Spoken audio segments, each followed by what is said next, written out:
All right, speaking of tolerance, let's see if you guys can handle a cool problem like this.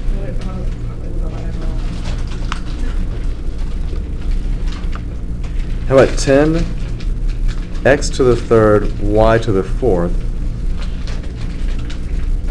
times 15 x to the fourth y to the seventh.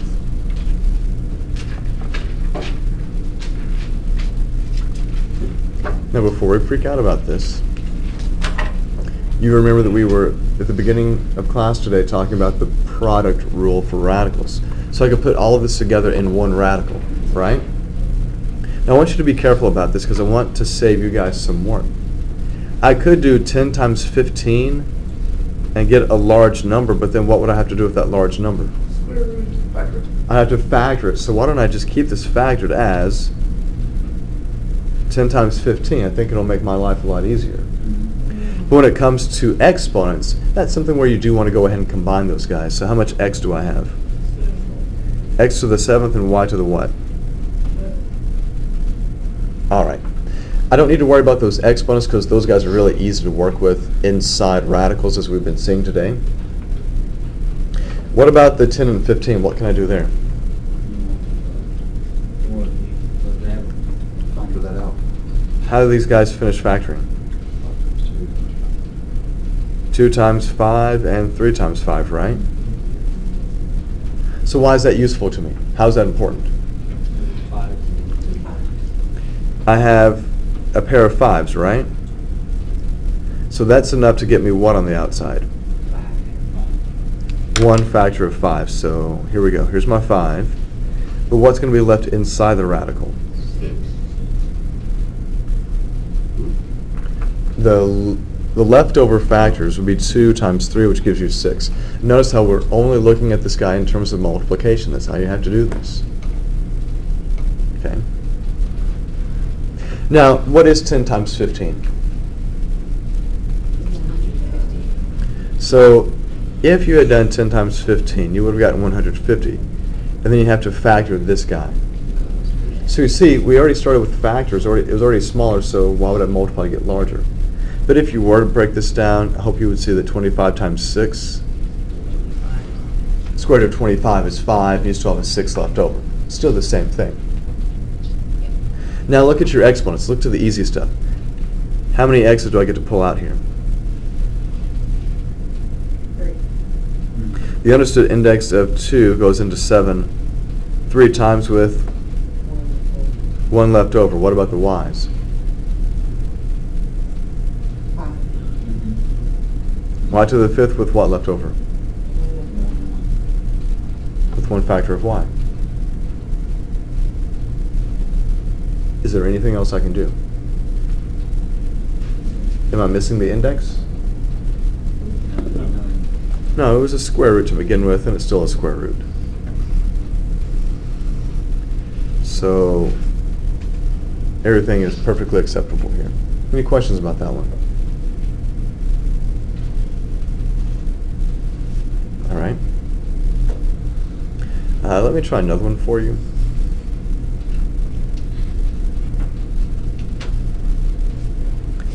If I have 12 x to the 10th, y to the 7th over the square root of 75 x squared y to the 25th.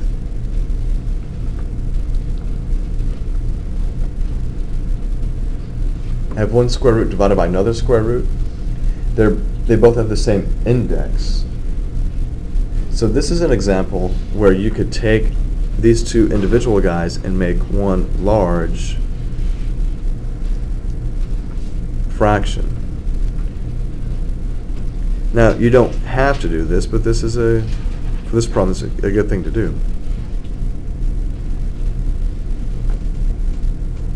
Okay. Now, the reason I want to make that as one fraction on the inside is so that I could do what? Subtract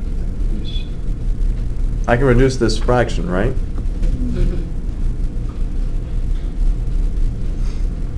How can I reduce this? Can I- 3. I can reduce 12 to 75 by a factor of 3, so what do I get? 3 over 25. I get what? Oop, I'm sorry, 4, excuse me, thank you. 4 over 25. Now what about your x's and your y's? Where do you have more x's? How many more? 8. 8 more factors of x in the numerator. What about your y's?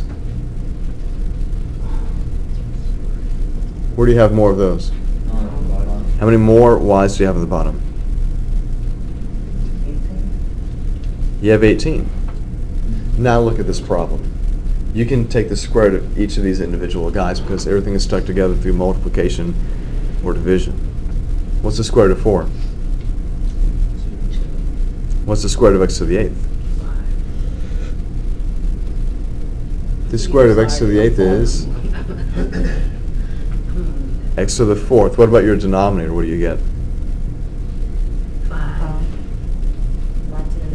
5 and y to the 9th.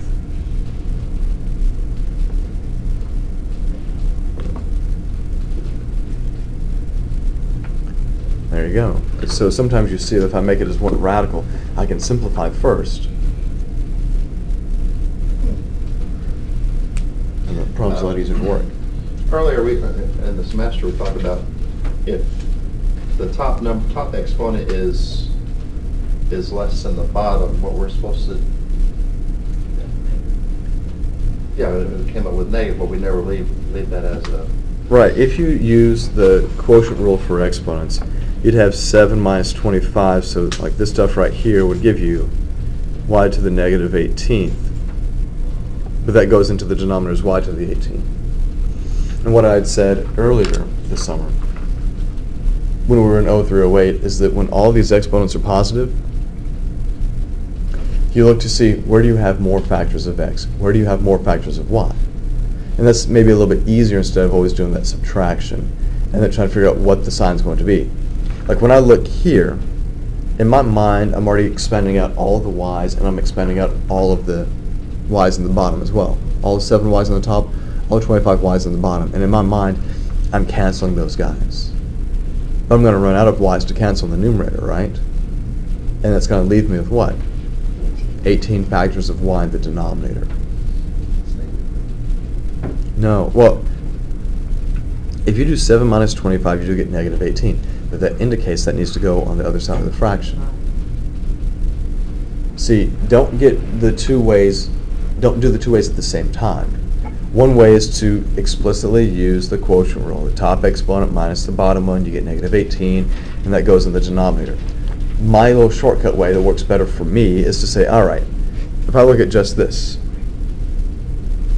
I've got 18 more y's in the bottom, right?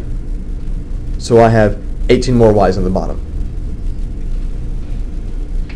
And it's a positive exponent because that's where more of them are. Like I said, if I wrote out all of those y's and I started canceling, you're still going to have y's in the denominator.